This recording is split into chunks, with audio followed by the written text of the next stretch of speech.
عالسلامة. عالسلامة الناس الكل. مرحبا بكم. اليوم ثاني نهار من الاي دبليو دي وومن تيك ميكرز مونستير باجا اي كارتاج. فرحانين على الاخر انكم تبعتونا في النهارين هذوما، وان شاء الله يا رب تكونوا استفدتوا بالكدا.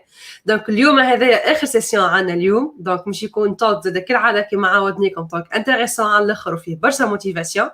ضيفتنا اليوم دونا. Please everyone welcome and put your hand together for Donna. Thank you so much for being with us. Thank you so much for accepting our invitation. Absolutely. Thank you so much. So Donna will be talking about why your light matters in our world today. Welcome, Donna, and thank you for sharing. Thank you. Thank you so much for the opportunity today.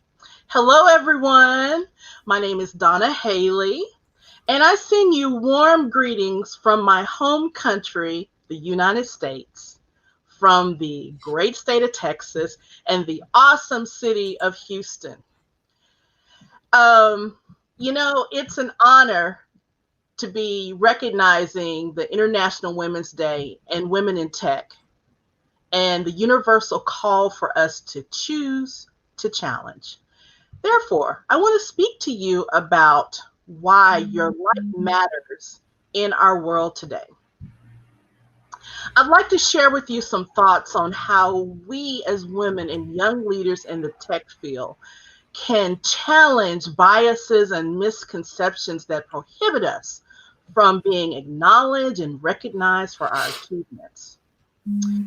How to collaborate and create a more inclusive and gender equal environment that is the benefit to the world.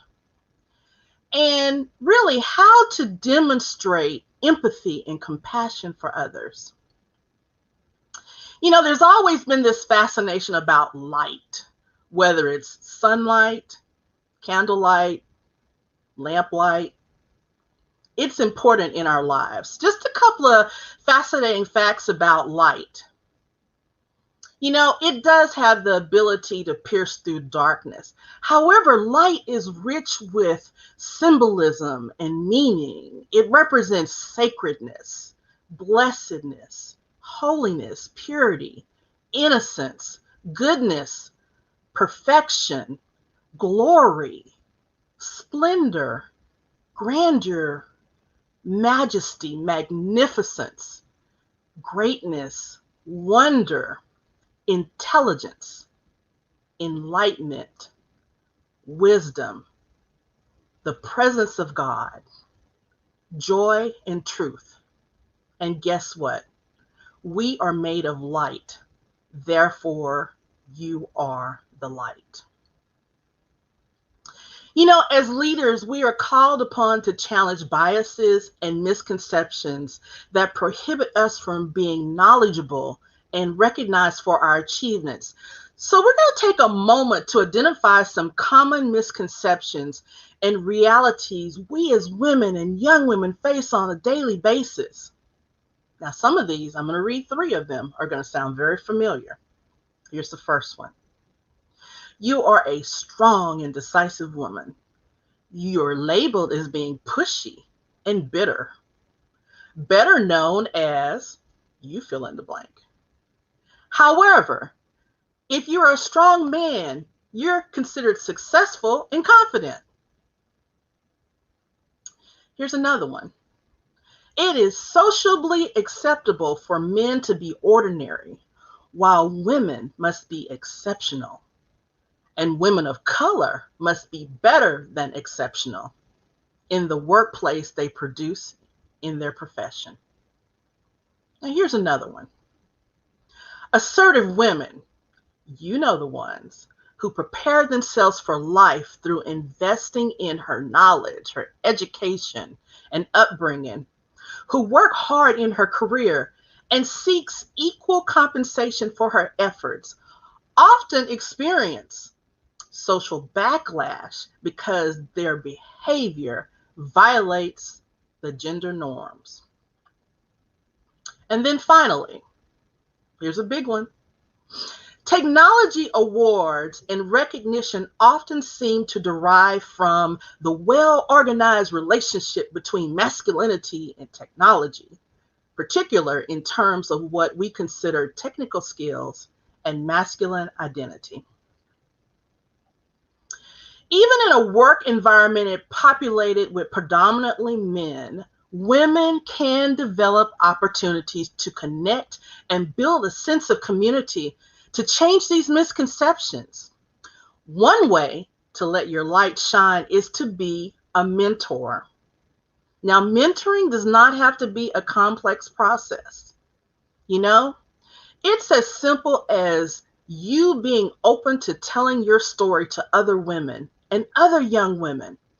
Know that being present in their moment and transparent in who you are, your beauty, your uniqueness, and intellect is not a sign of weakness. It's a valor of strength. And guess what? It's contagious. It is giving and it is illuminating. It is through your story that other women will say, if she can do it, I can do it. More examples of if she can do it, I can do it will shatter the stereotypes and misconceptions that challenge us to be the best unconditionally. Be the opportunity to be a listening ear to someone who is having a challenge, unsure of who they are, or at a crossroads of making a decision. Never underestimate the value of listening and being present with someone who is in need. This is called connectedness, and connectedness always wins. And then be the catalyst for change in women by networking on their behalf. Now understand, when networking is approached from a giving heart, good intentions, and not from a mindset of scarcity, everyone wins big. You never know what opportunities may arise that can positively change the trajectory of a woman's life, including her family, for the positive, to which the good fortune is paid forward and is returned back to you. These three simple activities executed in our own area of influence can magnify and lift women to areas and opportunities that may not have ever existed before. Together, we can change the negative mindset, succeed over generational challenges, and stamp out misconceptions and biases toward women, and author the correct narrative that we are intelligent, powerful, and have the skill and energy to succeed in whatever we put our mind to use. We as women can use the activity of mentoring to provide a sustainable and equitable path to let the light within ourselves shine, the way for all to succeed and be a valuable force for good in our global environment. Now, as we continue to challenge the biases and misconceptions that prohibit women from being acknowledged and recognized for achievements, we must work to create a more inclusive and gender equal environment by actively and sincerely collaborating with each other. Now, for this discussion, I would like to make reference to a powerful quote from Mother Teresa. Now, Mother Teresa was the founder of the Order of the Missionaries of Charity, a Roman Catholic congregation of women dedicated to helping the poor. She is considered one of the 20th century's greatest humanitarians. And as a result of her humanitarian efforts, she was canonized as Saint Teresa of Calcutta in 2016. Now, Mother Teresa said, now listen carefully, "None of us, including me, ever do great things, but we can all do small things with great love, and together we can do something wonderful. Now, in my opinion, her quote describes the ultimate meaning of collaboration.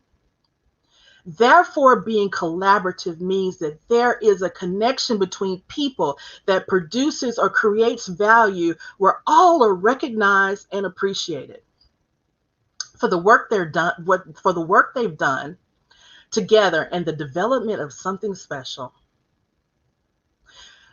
It also means that you are consistently and consciously choosing relationships over competition. Additionally, you speak positive messages of hope and appreciation and not a negative advocator. These behaviors describe values, beliefs that are connected to being collaborative. So, why are all of these definitions important? Okay, well, let's take a moment and think back to when someone or something purposely told you or bashed your dreams for the future. Someone or something challenged your confidence on whether you could accomplish a task. Someone or something told you that your efforts were a waste of time. Someone or something minimized your feelings and discarded them as not being valid.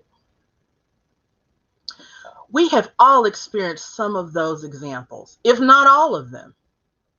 And what if these statements were told to you by your mother, your aunt, your sister, your grandmother, your best girlfriend, a female college professor that you look up to, or your female colleague? You may ask, who is going to advocate on my behalf for my success? If you've heard these examples, how did it make you feel? Do you want to continue to prove to those who doubt us as women they are right because we berate each other?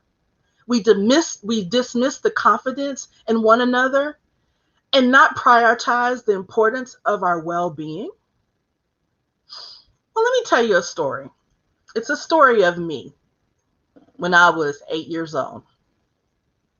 When I was 8 years old, my mother decided that she wanted to teach me piano.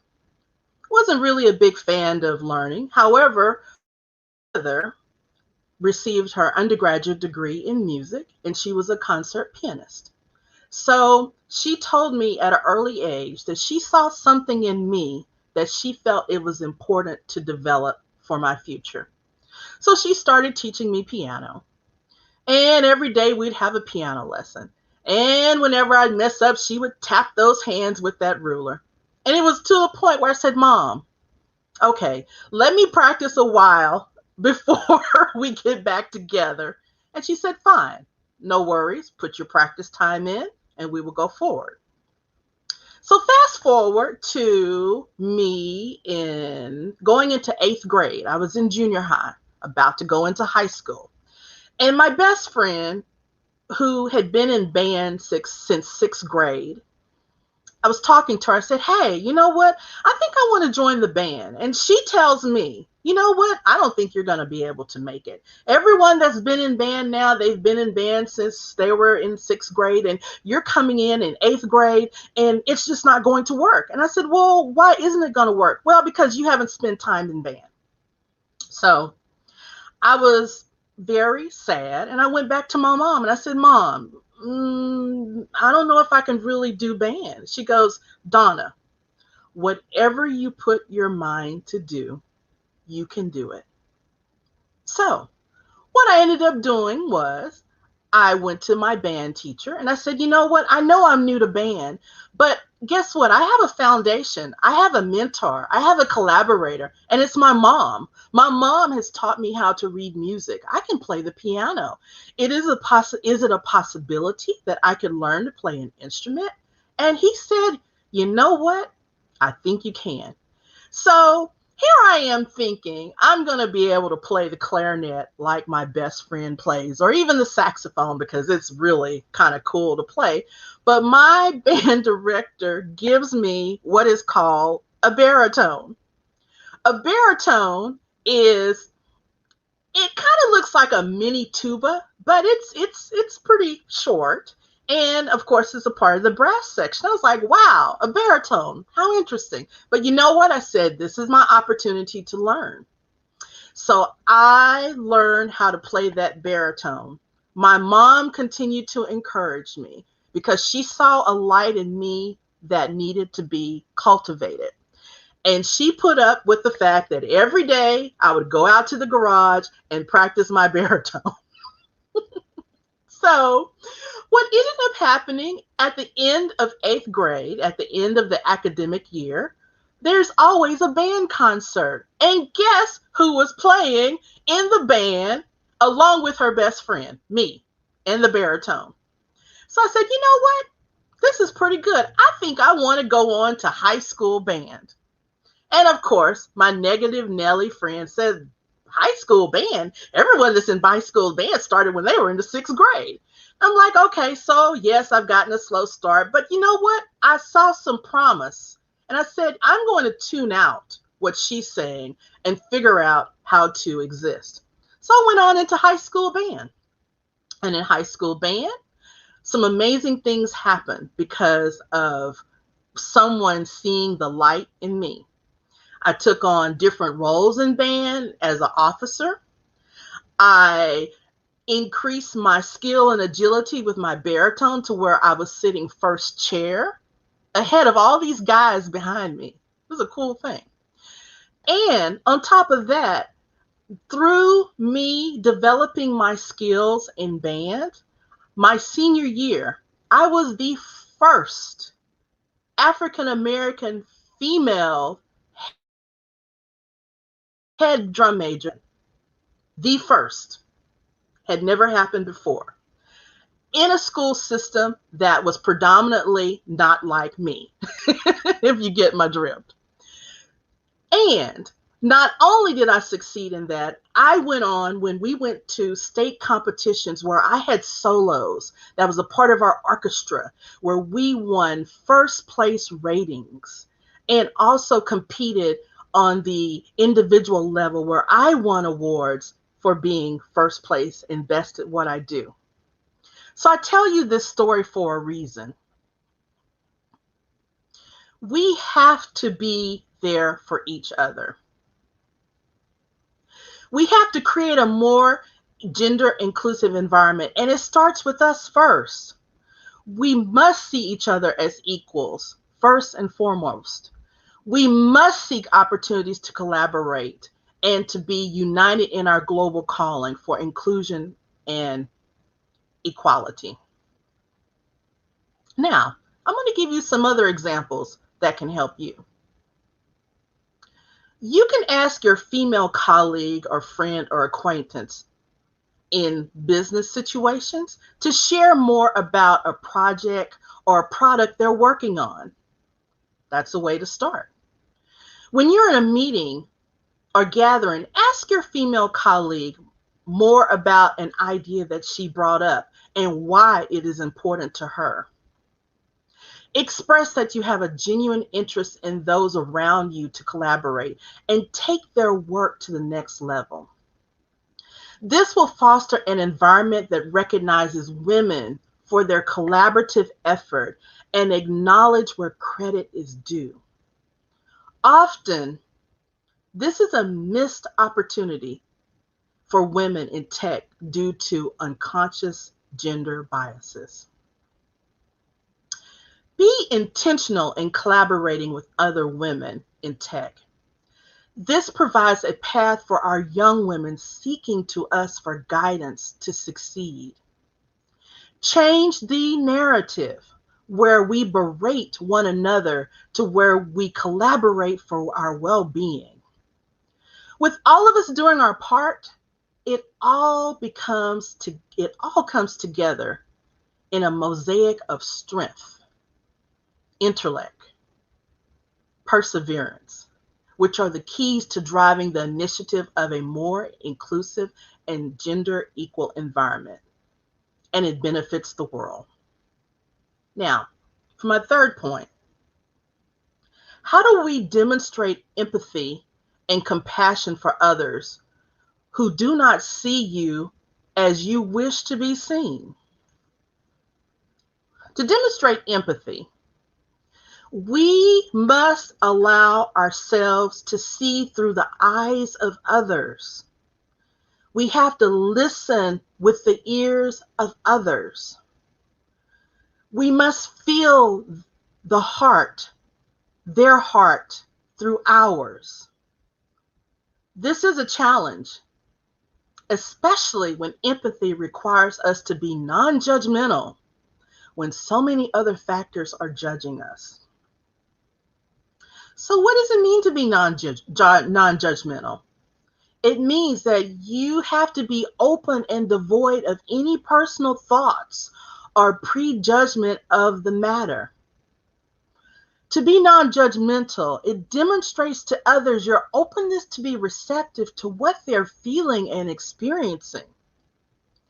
By doing so, this is a start to building trust, including transparency in our conversations and actions. When this process is intentionally cultivated, it establishes you as a trustworthy person, which is an attribute of a successful leader. It allows you to shine. You become a beacon to those who may have doubted your worth. There is now an understanding of who you are and what you represent. Now, for my young leaders, let me give you an example. Take, for instance, you may have some friends who are open to telling you about their secret dreams and ambitions, while others are not. This could be because you have established a connection of empathy that includes the act of being non-judgmental with them, whereas others, you may not have had the opportunity to do so. When your friends feel that they care, that you care, then you have earned their trust and you have demonstrated not to be judgmental. Now, for others, sometimes you have to be invited to step into other people's shoes to understand better what they're experiencing. Notice I said invited, meaning that they need sympathy. However, they may still be distrustful in how you can provide it to them. This also requires you to take the time to know them, and that they may in turn see your ability to be non-judgmental, to be empathetic, to be open and receptive to their needs. As women and future young leaders in the tech industry, building relationships through the lens of empathy and compassion for others is a critical benefit for your success. It is a unique attribute that sets you apart from other leaders, regardless of their gender, and will move you into a position where opportunity and insight amplifies who you are and the capability and skills you possess. As I close this evening, I would like to say it has been an honor and a privilege to spend time with such outstanding women leaders and young leaders in the technology field. I hope my words and expressions tonight bring you comfort, confidence, and energy to run in this race to create a more inclusive and gender equal environment. Please remember, you are the light to this world. As for my final thoughts, I would like to leave you with a quote from Oprah Winfrey that perfectly sums up our discussion today and why your light matters so much in our world. Now, after all of the considerations, suggestions, and encouragement that are offered you today, Oprah reminds us that, and I quote, "The true decision is how you use yourself, your light, and everything you have been given to serve that which is greater than yourself. How will you use that to become truly, authentically empowered?" My response to this question is taken from my Christian faith. I reference two scriptures in the Bible that say, "Let your light shine before men in such a way that they see your good deeds and moral excellence and recognize and honor and glorify your Father who is in heaven." And finally, remember, you are the light of the world, a city on a hilltop that cannot be hidden. Neither do people light a lamp and put it under a basket. You know what they do? They set it on the stand, and it gives light to everyone in the house. Thank you. Thanks so much. Thank you so much. It was so inspiring. It was so motivational. Thank you so much. You are more than welcome. Thank you for the opportunity to speak this evening. Thank you so much. Absolutely. We have a bunch of people just like in awe, I think. Thank you. There's different emotions, things like, and also from Emini just adored this talk. She's just Yeah. like, She kept inviting her friends to join the talk, you see. I have a question. So we talk a lot about empathy, and the thing with empathy is that from another perspective, it can be seen as a weakness because it allows emotion to come in to a field that is usually pretty sterile to that. No, business world doesn't really thrive on that. What do you think of it being described as such, as a weakness? You know, you have to put it in perspective. With empathy, you also have to exude confidence together. And my view on empathy is that as a leader, if you are not willing to show your true heart and stand in who you are, there's just no way that you continue to lead and to be able to allow people to connect with perhaps your goals and your strategies that you're having for your project, your organization, or your company. What people crave is to be seen. And to be seen requires a level of empathy. With empathy, the connectedness comes. And when the connectedness comes, which is the magic, that's when people can move forward and beyond the challenges that they're facing at the moment to try to be the best of who they can be. I really feel that we need to look at empathy from a different lens, not from a lens of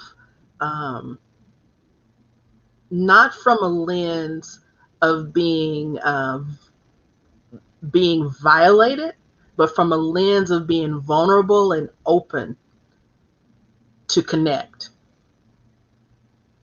Yeah, I mean, to be honest, I'm just gonna share with you a little tidbit. So at first, when I started my startup, I told myself, no, you're gonna be like the laser focused, leave your emotions at the door, boss. That lasted maybe for like a week, and that just went away completely. And basically, what we do in my companies, we have an open door policy. So anyone who wants to talk about whatever it is that whatever issue they're going through can talk without judgment. And I'd like more people to do that as well. Because in our country, sadly, I'm kind of like the rebel. I'm the one who's going against the current. And I see a lot of new kind of startups kind of pop up now, and a lot of them are using that. So I really want to stress that if you're empathetic with the people who work with you, you can only gain things. You can't lose anything. Exactly. And yeah, it's just something I'm trying to drill in them. Like, please understand me. Um, I think I'm gonna ask you again. Is something that's kind of delicate. So, as a leader of a company or of whatever, how should you deal with a woman who tends to usually put down other women? How can you deal with that? First, that is a very delicate situation to have to deal with, especially if that woman is a high performer, meeting her objectives, having valued contribution back to the organization, that process. However, as a leader, you have what's called your soft skills and you have your hard skills. And leaders have to find a way to address that behavior, but to coach to it. It's not going to satisfy anyone that you bring her in and you say, you've been doing this and you've been doing that and it has to stop. You have to be able to coach her through what she's experiencing now and the journey to get her to be the best of what she can be. And allowing her to see that where her actions she may feel are on or her own, technically her actions and behavior are affecting the greater good. And so you as a leader really have to be strategic in how you move her forward to where she still maintains her dignity at the end of the day. However, she understands why she needs to grow and develop into a leader to where that behavior and atmosphere is not going to exist. It's not easy at all. And as leaders, it's very hard to have that discussion, especially when she's a high performer and she's doing everything right. But you can't forget that's one person out of a whole team that you are mentoring and you're bringing along for the ride that looks up to you. And if you are not able to articulate to help, you can actually lose your whole team. And then now you really have an issue. It's all in the delivery. You have to practice what you're going to say, script out what you're going to say, have an agenda, and also ask for her feedback of what she's feeling. And maybe there's some things that you're not aware of that is causing this tension that can be easily remedied, and her dignity and her respect remains intact. Okay, awesome. Yeah. Okay. There's someone who. Yeah, had, there is a question from yeah. Yeah. So, but what if the results is not related to you as leader? It depends on the management culture. It does. It does depend on the management culture. And a lot of times, unfortunately, no matter what we do, we can't change the culture because the culture does start from the top and go down. My recommendation, and I've been in a situation, in an organization where the culture was all male, very few, no members a part of the board of directors. Even in a C-suite, there may have just been one female that made it there after the third year. However, at the end of the day, you have to be true to who you are and your ethics and what you believe in. And you look for opportunities to where you might have to remove yourself from that organization if possible, or to continue to be consistent in what you represent. And perhaps people will come along with it. There's here in the States, there's been a lot of change that's come about due to people just really standing in their presence and asking and demanding for change. And of course, that comes with conversation as well. Of course, yeah. So I had a question, but it just went poof because I don't feel like typing and looking at you at the same time. Do you have a question while that question comes Yeah, back? of course. I have a couple of questions, in fact. So for me, in fact, Donna, I'm always having this question. In fact, how can I say that this is my strength? This is my weakness. Now I can say I can be a mentor for someone. Or I mean, like I'm talking or I'm sharing. It's not a bragging. It's not like I'm showing off. I can do this. I can do that. But no, I am trying to do empathy. I'm trying to share. So when can I say that now I can be a mentor? Now I can be sharing this stuff or these skills I have with others, but they need to know that this is not bragging. I'm not trying to show off. First of all, I would start by saying that as your mentor, I come to you from a servant heart.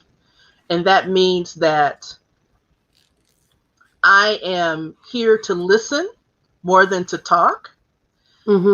However, because of my background or interest or skill set, I have tools that can help you if you need it. So I always approach mentoring from 90% listening and 10% talking.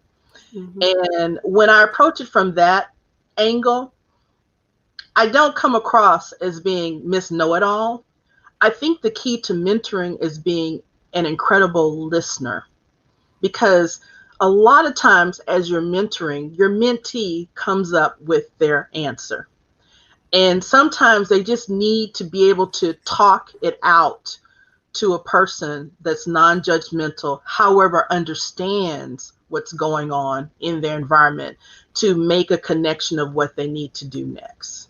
And then the other piece is that when you tell stories of things that may have happened in your career or processes that you've gone through, that levels the field, because now that person knows you as you are really a human. I mean, we're all human, but it's the same level, it's the same feel. So therefore, there's not this atmosphere of I'm being braggalicious because I'm mentoring you and you're the mentee. So start with stories.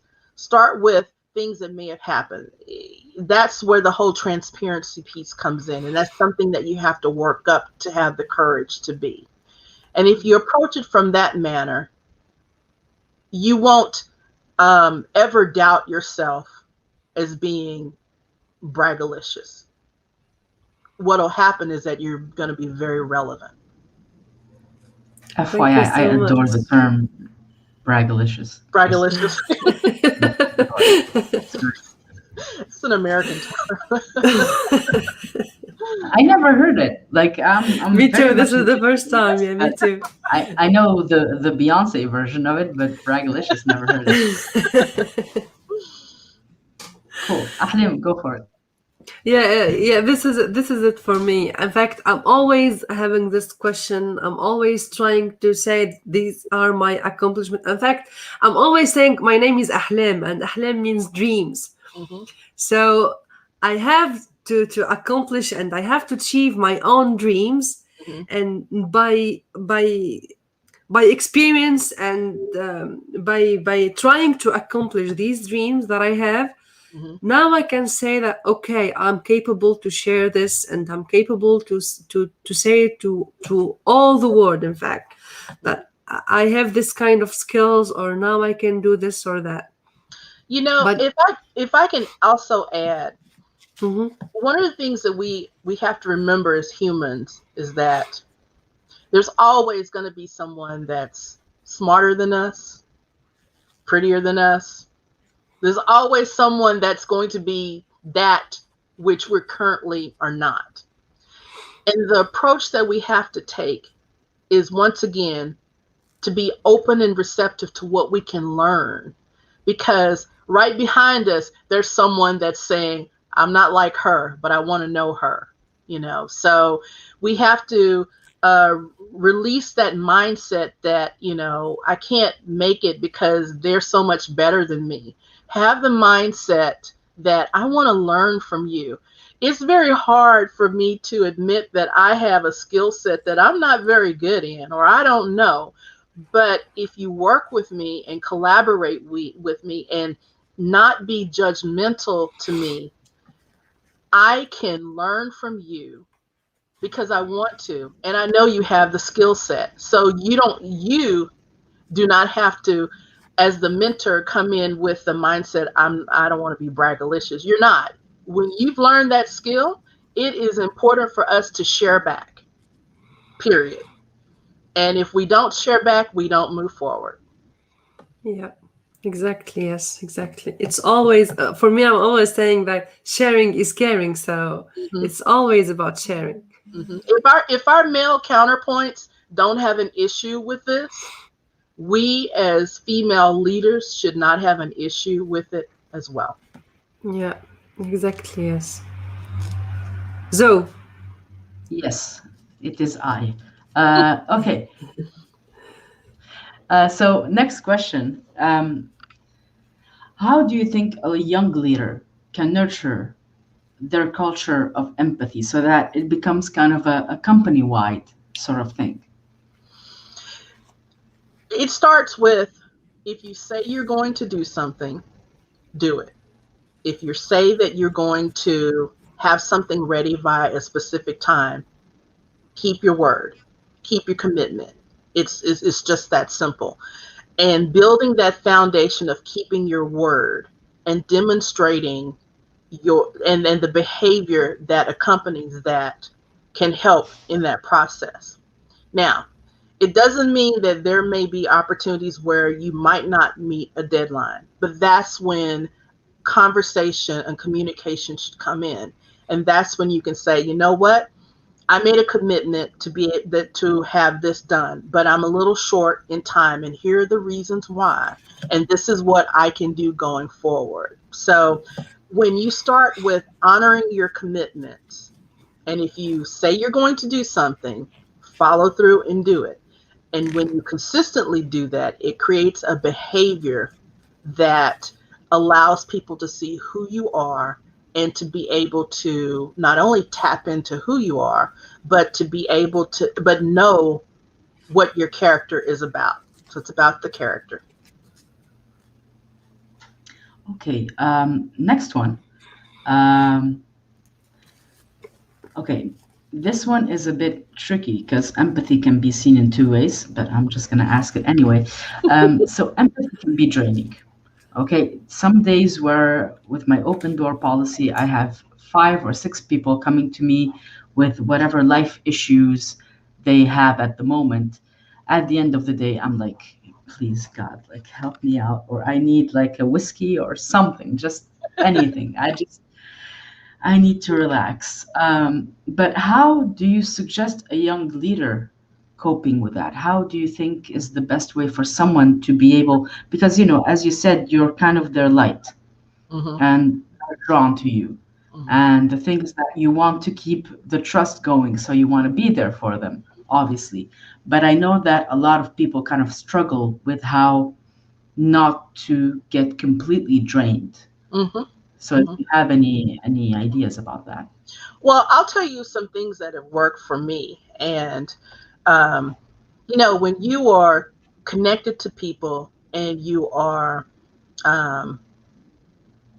when you are, as I said earlier, walking with them, hearing them, feeling their emotions, hearing that type of thing, it takes some mental and physical wherewithal out of you. And that's why it's important that when that occurs, that you have to build some safe space in for yourself.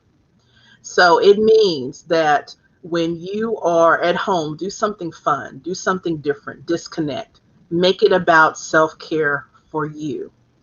you can't show up to a session with someone and just, turn the emotion off or just not being engaging, because that does not help the situation. So you are going to take on a little piece of what they are experiencing. But as a leader, it's very important that you carve out some safe space for you. It may mean that from 11 to 12 noon that you close your door and you just sit at your desk and allow yourself to disconnect. It may mean that in the evening or in the morning that you practice mindfulness to be able to relieve some of that that that feeling that you've brought home. There's not any way that you can totally disconnect from it, but I feel that there are things that you can do for yourself to make it a lot more manageable. I'll give you a perfect example. I've been working on my dissertation for a while. And one of the things that I ended up doing was last year, I put all of my crafts. I'm a crafter. I believe in, if I'm going to give you a present, it's probably going to be made by me. And I get my creativity in crafting from my grandmother. But I had put all of that away. And with working and up late at night, writing and all that kind of stuff, I really felt torn apart. And I had to really think and say, Donna, what is it that's allowing you not to really connect anymore? There's no joy. You have to meet this deliverable. You know that this section is due in. You know that you have responsibilities at work that need to be done. You know that you have to take care of your husband and your cat, all of that, and it's like, well, what's missing? And I found out what's missing is that I withheld a piece of activity that brought me so much joy. So I figured out a time, and it's not every week. It may be every other week on a Saturday where I just put everything away and it's just me doing something. And I took into the mindset to where I could handle what was going on at the office. I think even at the time, my parents had gone through a hurricane and they were here in Houston. So, I just encourage, as leaders, we have to be open and present for those conversations, but we also, especially as women, have to practice self-care. Everything has to be scheduled to take care of ourselves. Everything, including disconnecting, mindfulness, and just going back to those things that make you happy for just a couple of moments so you can tolerate what else life is about to bring forward to you. That's what my thing is, music. So I'm like, okay, guys, I need like my half hour. I will rock out, and everyone outside is like, she's singing, like straight up singing. So, but yes, I need it. Otherwise, if I don't listen to music, like 3 or 4 days, I start getting kind of angry, and I'm like, why? You never deprive yourself of that, especially that. Music is powerful. It changes moods. It puts a smile on your face. It's reflective. It's a very powerful healing piece that you should never deny yourself from being able to experience so that you can move forward in things that you have to be present for. Yeah, okay. I have one last question. Very, again, delicate question. But I think this would really help a lot of people out. So me and Ahlim earlier were talking about inclusion and diversity. We were talking about our own, the community where we are. So the GDGs, etc. And I was just talking to her, and I was like, we need to diversify more, because most of us are, yes, we're Arab women, so we are kind of like we're white Arab, basically. So we're not people of color, even though we're a minority, but we are not in that spectrum. And we all know that we have a lot of white privilege, so we kind of keep it in our minds. But how, when someone comes up to me, I lead a very diverse team in multiple countries. So we have every sort of person. But for a lot of people who don't have that, when you tell them, put yourself into someone else's shoes, they start thinking, and this is the very delicate part, they start thinking that they can speak up for that group, which is not the right thing, because they should and just listen. Mm-hmm. But if you see something like that happen, what is the best step that you would suggest to tell someone that, yes, their heart is in the right place, but that it's not the right way of doing things, basically? It goes back to us reiterating that our sole purpose first is to listen. It is Exactly. not, when we say put ourselves in their shoes, we are allowing ourselves to visually and mentally connect with their walk. It doesn't mean that you are walking their walk, but you are seeing what their walk is about. And so at the end of the day, and I hope I can answer this, at the end of the day, as leaders, as women, we have got to be able to emulate that behavior.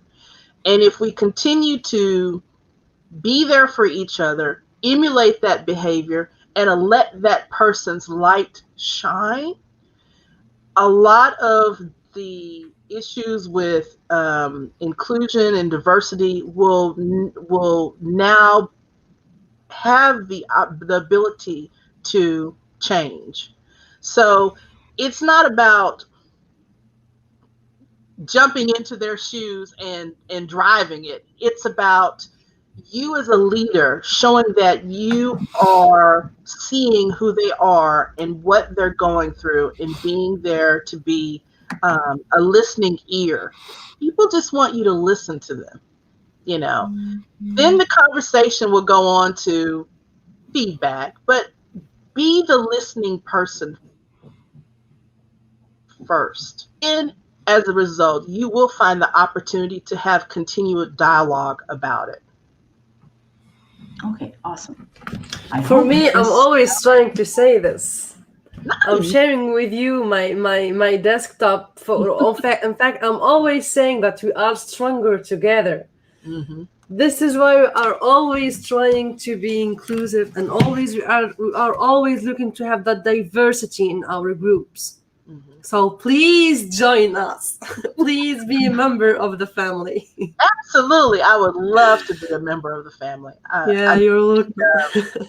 We have to be our advocates, period. We have to pour into other women and know that it's not a situation where one will all of a sudden jump ahead of the other. We all move forward together because we need to take care of one another together. Exactly, yes. There's Exactly. one saying that we did, I think it was last year's Women Tech Makers. There was an expression that was send an elevator back. And I think that a lot of time, a lot of people are not doing that. Yes. And that bums me out. Yeah. In my company, I'm always like trying to see if I can make things, if I can make a happier environment, like always trying to see if someone feels, Mm-hmm. sometimes people have issues, and we have to realize people are not machines, and sometimes their issues will impact their Mm-hmm. work. So I'm also culture officer of our company, so it's kind of my job. But it's even without the title or anything, it's if I see someone start to pull back, I'm like, is everything okay? Do you Mm-hmm. need help? Do you need this? Do you need that? But yeah, as I said, for some reason, a lot of the tech world just doesn't seem to grasp that. Mm-hmm. I've had a chat with a big CEO of a company, I forgot which, and she had been CEO in multiple companies.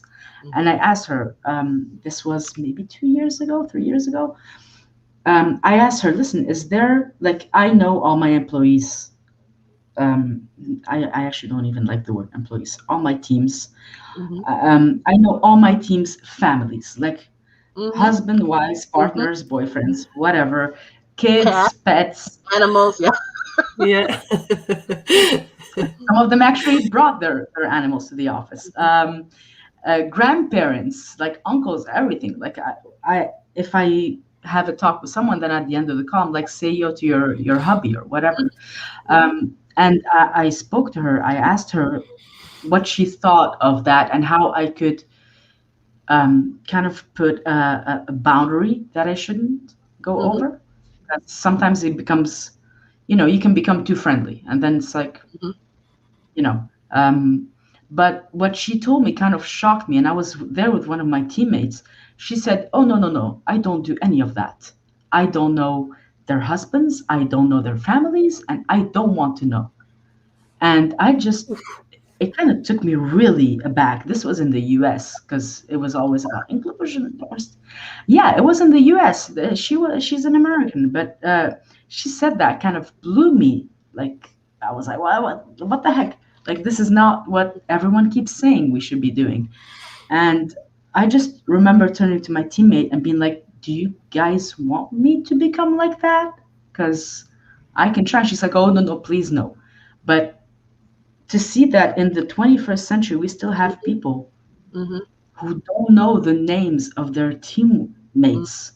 Mhm. Like it's Who? almost like she's put numbers on people. I thought that was quite honestly kind of insane Mhm. because you're working with these people all day. You can't be just like, hey, number three, this paper is for you. That's you, you know when Unbelievable.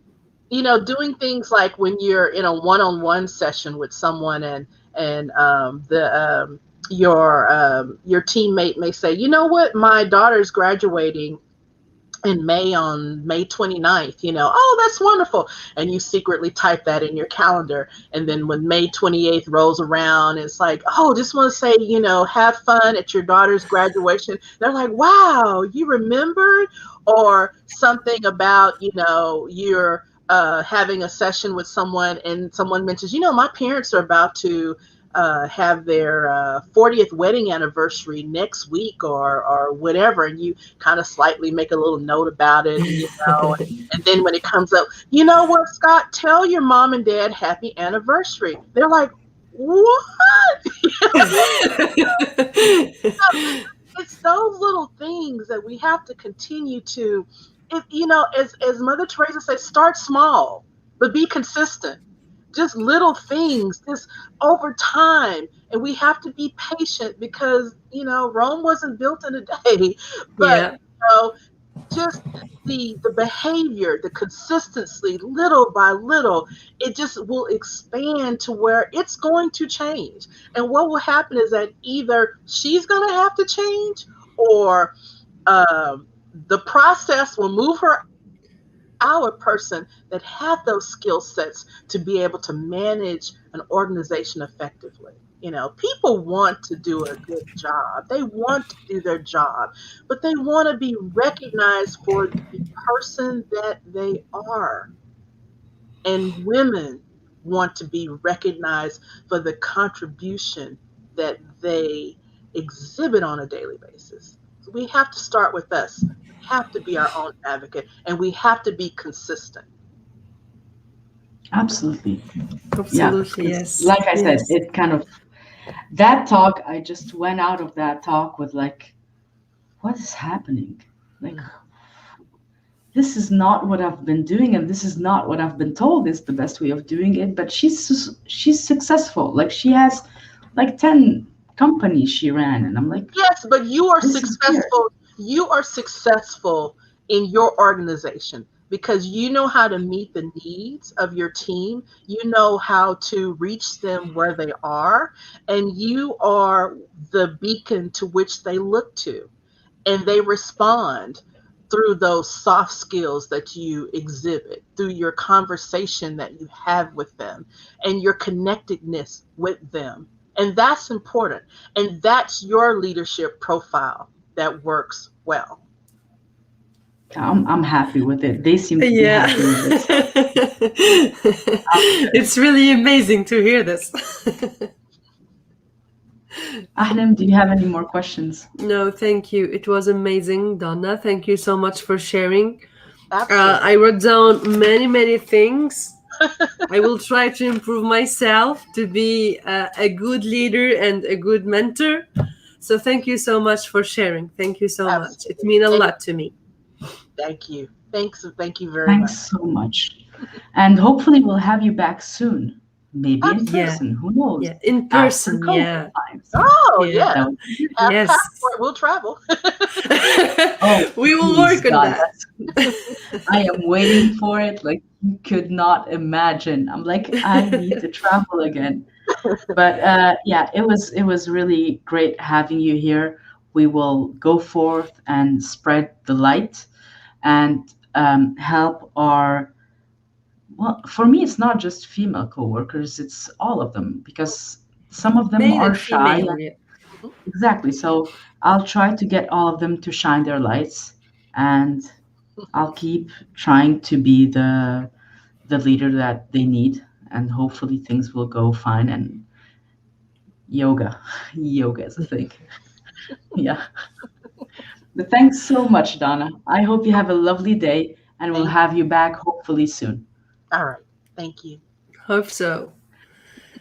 Bye So, guys, bye. this is our last talk for this Lesson. International Women's Day 2021. Thanks so much for following us. If you're on YouTube, click that little bell icon and click on subscribe and that little Everyone. bell icon to be notified when we're live. And enjoy the rest of your weekends. And thank you very much. Thank you. Bye bye. Bye.